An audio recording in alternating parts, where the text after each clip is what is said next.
Au Niger, la France acte l'impasse diplomatique et militaire. Emmanuel Macron a annoncé le départ de l'ambassadeur et des 1500 soldats encore présents avant la fin de l'année. Opération toujours complexe quand on est militaire. On ne plie pas bagage comme on boucle un sac de voyage. Défi logistique d'autant plus périlleux que la junte au pouvoir a fermé son espace aérien à l'aviation française. William Molinier. Ce retrait est préparé comme une opération militaire à part entière. 1500 soldats à évacuer, des dizaines de véhicules blindés Serval et Griffon, des camions de transport, un hôpital à démanteler, des radars à démonter.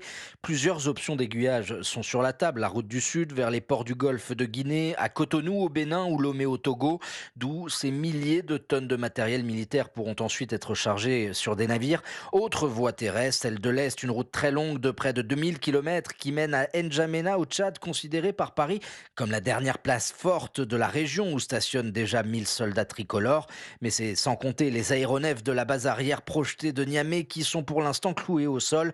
Au moins 3 Mirage 2000D, des drones Reaper, des hélicoptères. Cette opération logistique doit se dérouler en bon ordre et en sécurité, confie un haut gradé. Un plan de retrait multimodal donc poursuit cette source, une sorte de combinaison de toutes ces options qui est réévaluée régulièrement en fonction de la situation. William Molinier, spécialiste des questions de défense à Europe 1.